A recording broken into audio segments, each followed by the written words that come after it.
you up, the Lord has so many reasons to lift up Jesus. This is Senior Pastor Jamaal Bernard from the Christian Culture Center, and I want to welcome you to today's message. Wherever you're listening from, at home, in the car, or on the move, I believe this message is going to challenge, inspire, and help you grow. Now let's get into today's message. Family, you ready to get into the Word? Like I said, I'm not going to be before you long, and it's not because... So Dr. Bernard, I still get amazed at Pastor, because he was like, this was my devotion Sunday morning. And I'm thinking about my devotion on Sunday mornings. And I'm like, I can't formulate a quick 17-minute message that quickly. So Dr. Bernard, hats off to you, because my devotion, Sunday morning devotion, was about really getting into the whole idea of the mind and shifting the mind and how much work it has. And I don't have a message for you yet, but that's my Sunday devotion. And this week it's funny because looking at how things are going, social media is really challenging us to read the Word. Social media is really challenging us not just to read the Word, but to get to know the Word. Social media is challenging us is because, especially for the younger individuals, you got individuals who are not, especially in the community of color, are receiving a certain level of success. And the questions they are asking the church is, why do I need to thank God for the work I put in? What does God have to do with this nice car I'm driving? And so I'm working on formulating some conversational pieces, because I don't want to say arguments, because that was, that's back in the days, but conversational pieces to help these young individuals to walk through these conversations and really land at a reason why we still need a place in our hearts for God. When you look at all the secularism and everything that's going on, and the more you remove God from society, right? They felt that God was hindering society, but they didn't realize that God was protecting society from themselves. So now that we're seeing seeing God being removed more and more. And what do you see on the rise? Chaos and the abandonment for the sacred. We're seeing more of the immorality of individuals. Lives are being lost at a high rate.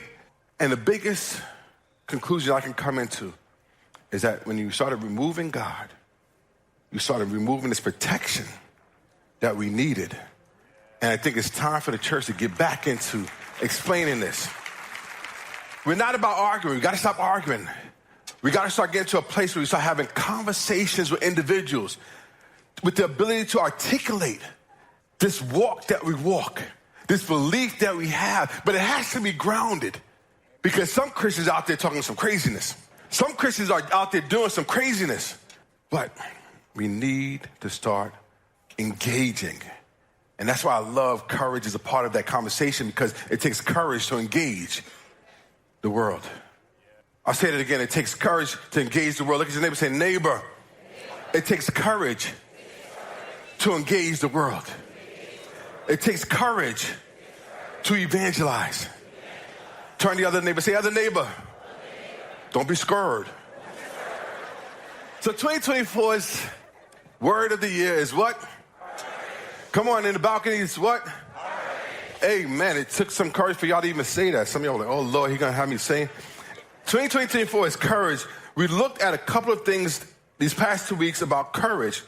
And it takes courage to, one, like Dr. Bernard said, to admit your need for God and for other people. It takes courage to face reality. It takes courage to make decisions. It takes courage to seize opportunities. It takes courage to face change. And it takes courage, a couple other things that Dr. Bernard is going to teach us, but we're going to stick at one place. See, for me, it was difficult at certain times to take courage, to be courageous, because one of my biggest fears growing up from individuals that looked up to me, individuals that relied on me, individuals that had a certain expectation was to hear these 5 words. I am disappointed in you.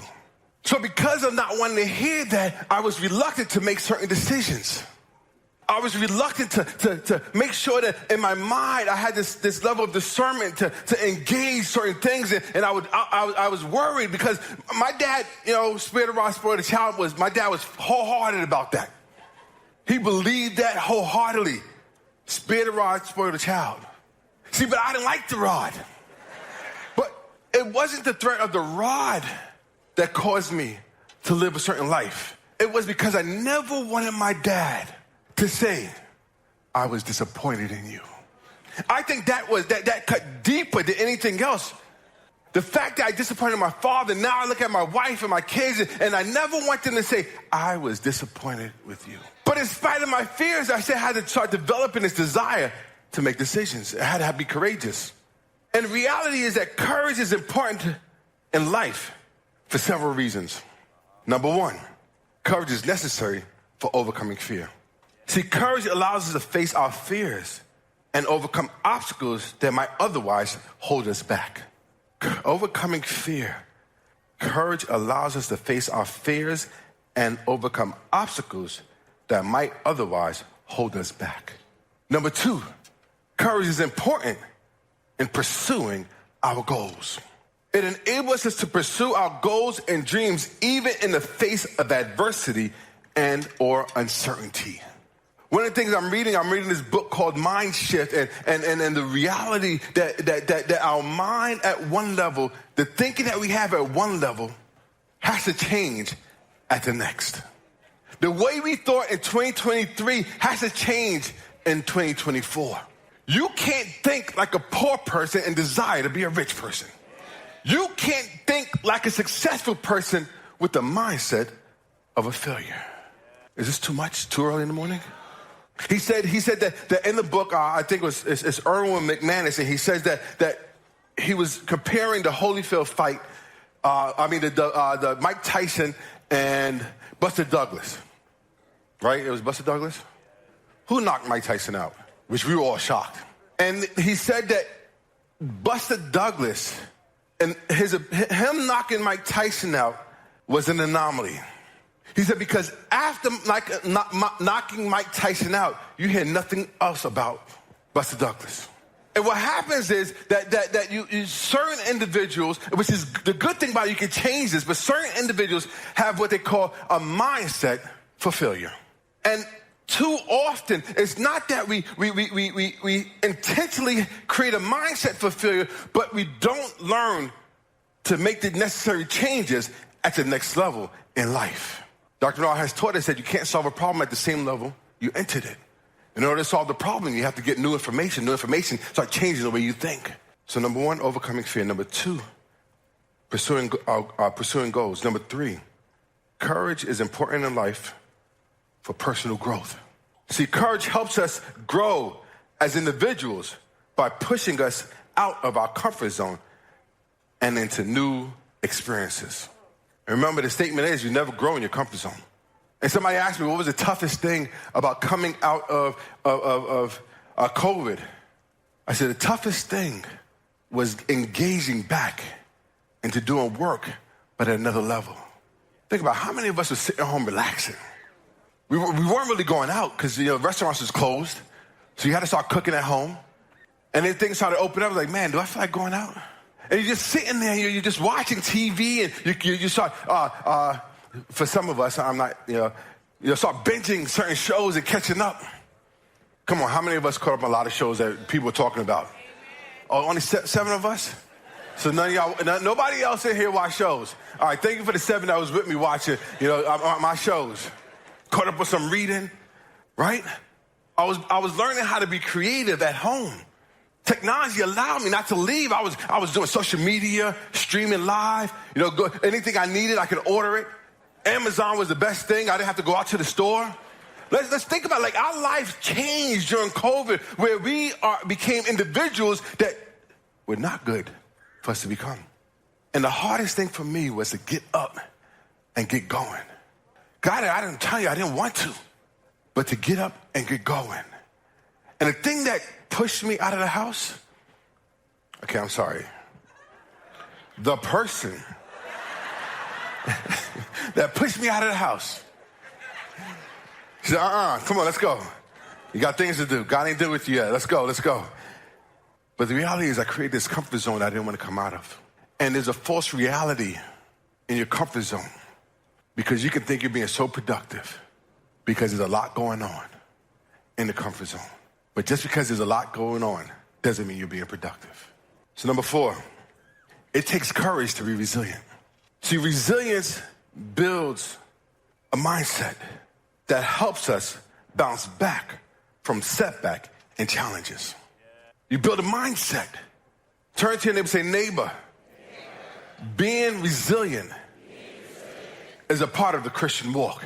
Turn to the other neighbor and say, other neighbor. You know why? Because stuff's going to happen.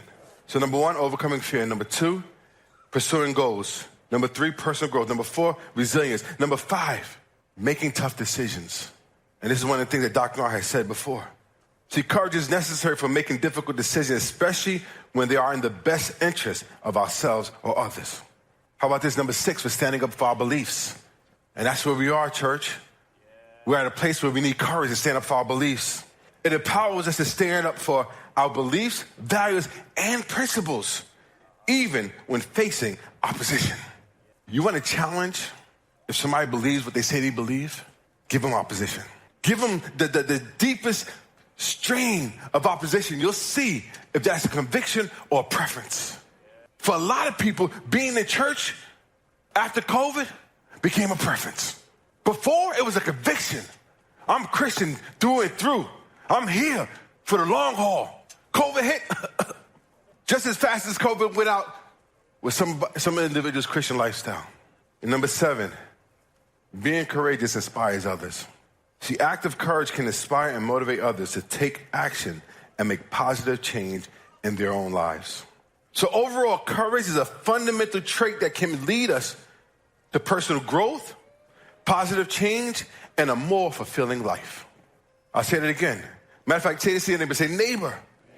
Overall, courage is a fundamental trait that can lead to personal growth, positive change, and a more fulfilling life. And so for some of us, I understand that being courageous is not natural. It's not normal. And we have to work on it. We have to develop this sense of being courageous. And you can see it when the kids are little. You got some kids out there, they shadow pops up and they jump in like, Lord have mercy. Or you go a little boo and they jump in. And so they always have like this sense of being afraid. And so being courageous is not the norm for some individuals. I understand that, but still there's a command for you to be courageous. The question is, how do I develop it? For some of us, it's easy to be courageous. This is a part of us. You got people who want to call base jumping. And say to your neighbor, say neighbor. There's a thin line between being courageous and being unintelligent. So basically I'm saying there's a thin line between being courageous and stupid. But we weren't allowed to say that growing up. We had a dollar jar. If you use stupid, if he said anything that demeans our siblings, we had to put $1 in the jar. I had all my money. I learned fast. But for some individuals, like being courageous is natural. Like, give me that, I'll do that. You got those individuals. Those tend to be the leaders of the group because it takes a certain level of courageousness or a certain level of courage in order for them to be the pathfinders. Some individuals, it takes a certain courage to follow. But the reality is, courage is not a normal, consistent trait throughout everybody's life. See, but then God comes in Joshua chapter 1, verse 6. And Dr. Bernard referred to this, but I want to go back to it for a particular reason. It says, be strong and courageous. And I was researching why there's a separation of the strength of an individual and the fact for him to be courageous. So there's a difference when we look at strength. Some people are strong, but they're not courageous. So he says, and I'm going to go somewhere with this. He says, be strong because there's some things you're going to have to do. He said, but take with your strength courageousness. You got to be courage. You got to have courage, strength and courage. He said, be strong and be courageous. And for you are the one who will lead these people to possess the land I swore for their ancestors. I will give them. Be strong and be very courageous. Be careful to obey all the instructions Moses gave you. Do not deviate from them, turning either to the right or to the left. Then you will be successful in everything you do. Study this book of instructions continually. Meditate on it day and night, so you will be sure to obey everything written in it. Only then will you prosper. When? Only then will you prosper. So he said it's going to take strength. Turn to your neighbor, say, neighbor, strength, courage, and a deep, profound relationship with the Word of God. See, so this is a formula. Minister Aaron preached this a couple of weeks ago about this formula, and I'm not going to go into it. If you want to hear it, it's on Facebook, CCC Long Island. But it's a formula, but I don't want to get into the formula. I want to get into the why he gave this formula. Because then we get down to John chapter 16. And this is Jesus having a conversation with the disciples, and he says, I have said these things to you, that in me you may have peace. In the world you will have tribulations. They'll have what? They will have what? He says, but take heart. I have overcome the world. So this is what's happening. Because take heart, it means to be of courage. So once again, there's a shift in the relationship and the closeness of the relationship, right? So when you look at it, here it is, Joshua's taking command. God is making some adjustments in the way he interacts with Israel. The way he interacts with Israel was before cloud by day, right? Fire by night. He would tell them when to pick up their tents and when to leave them. He was interacting with them at a different level. Now here it is. He says, you're going to be of courage. Something's going to shift in our relationship. I'm not going to be far from you, but the way I interacted with you is changing. Now you get to John, and he's talking to the disciples. He said, look, something is about to shift. He said, the way I'm interacting with you is changing. No longer I'm going to be face to face, but there's something coming, individual. The Spirit is coming. He said to respond to your needs, but be courageous. Just because there's a shift doesn't mean I have left you. Just because the way I interact with you, it has changed, doesn't mean I left you. So he's saying, be courageous. So what I have to tell you today is that 2024, there's going to be a shift. And in that shift, you're going to have to find yourself to being courageous, because the way things were happening last year is not happening this year. But that does not mean you're failing. That does not mean you're lacking. That does not mean that God is not here for you. Be courageous. See, we live life on levels and experience them in stages, or we arrive at stages, and at each level, our best becomes mediocre. When we move from level to level, the familiar becomes unfamiliar. The things that we did before, we have to change what we're doing next. And it's going to be a shift in what's going on. And I want to go somewhere real quick for the little bit of time I have left. And I think this is a progression. Dr. R introduced courage, and it takes courage to admit need for God and for people. But I want to highlight the second one, is it takes courage to face reality. And I think that's something that's a problem now these days, that nobody really wants to face reality. Or they're trying to create this false reality and making individuals have to accept that said reality. And the reality is that God made Adam and Eve, right? So let's look at this and say, this is when people don't have the courage to face the reality that they're supposed to live in. They create a false reality to make them comfortable, and therefore they'll never grow. And I'm trying to behave as I'm talking about this false reality, because what happens is, if you're not willing to face reality, you'll always live a stagnant life. Trying to behave. My heart is aching for the next generation. My heart is aching for my children's children. I'm afraid to encourage my kids to have kids. Because if somebody can identify as a cat now, what are they going to identify later? And the further we pull from the reality that we are human beings designed by God in the image of God, the imago Dei, is something unique and significant. And there's a real reality that there's something attacking this image, because it's based on this jealousy. And because of this jealousy, we can see why they're allowing the kids to say that they're cats and want to put a litter in the classroom there. Why you can't talk to anybody about certain issues that they're going through. Because there's a reality. And if you don't grasp the reality, the church is not going to be effective in securing a moral atmosphere for the next generation. So with that fear, God has encouraged me to take courage to face reality. And for my breakdown, for my breakdown of facing reality, number one, in order for you to face reality, you have to embrace truth. You have to embrace truth. See, facing reality begins with accepting the truth, even when it's uncomfortable. I'm uncomfortable in my skin. There's something awkward. No, there's a reality that this is the way you were born. There's a male and female. And I know, because I'm trying to word this because I'm praying for guidance right now. Because one of the things that the church has done is they go into such an extreme to ostracize a certain group of individuals where they feel like they're not welcomed in the church. And if we say that this is the place that they accept the truth about who they are, that leads them to a place of change, then we got to start changing the way we talk to people. And the reality is, even in here, there are individuals sitting here watching this with certain views on both sides. And the reason why we are so powerless is because we're so divided.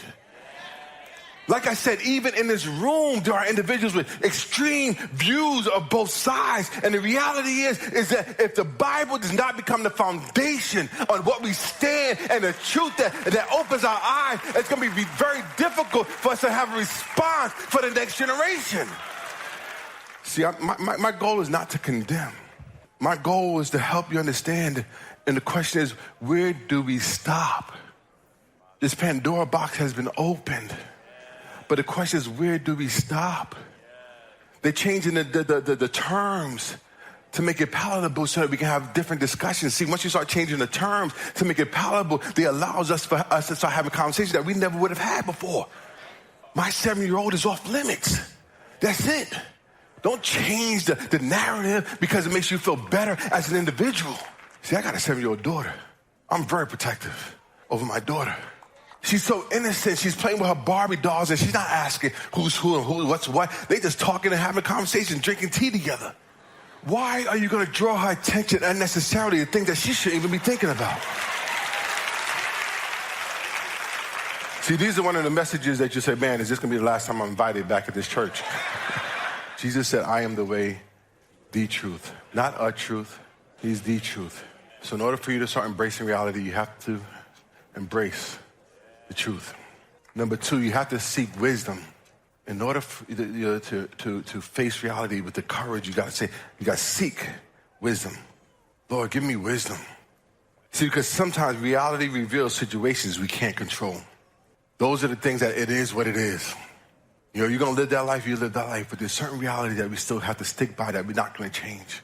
It reminds us that we have the power to shape our future by owning our past and present choices. It shows us that we have the power to shape our future by owning our past and present choices. Some of us in this place have made some bad choices, but that does not define you. Some of us made a bad choice today, but that does not define you. Number 3, in order to build the courage to face reality, you have to start taking responsibility. In church, we need to start taking responsibility. Saints, we need to start taking responsibility. Turn to your neighbor and say, neighbor, we need to start taking responsibility. See, facing reality means taking responsibility for our actions and our decisions. It's a reminder that we have the power to shape our future by owning our past and present choices. So number 1, we need to embrace truth. In order to build the courage to face reality, number 2, we need to seek wisdom in order to build the courage to face reality. Number 3, we need to take responsibility. And number 4, as I close, we need to live in the moment. Matthew says, why are you worried? You're worried about tomorrow. He said, God takes the birds fly free, not worrying where their next meal is going to come from. And this is Jamalism. He said, but you were worried about tomorrow when you're missing out what's happening today. You're missing out what's happening right now. That's why I believe the whole idea of occupy was such a prophetic message. And then to follow it up with the word of courage. In order to occupy, you must have courage, because you're going to occupy a certain environment that's going to be in opposition, complete opposition of what God has called you to do. Thank you for listening to Senior Pastor Jamaal Bernard of Christian Cultural Center. Download the podcast on Apple Podcasts or Spotify and visit cccinfo.church for more. We'd love to see you in person. Join us Sundays at 10 a.m. at our Brooklyn or Long Island campuses.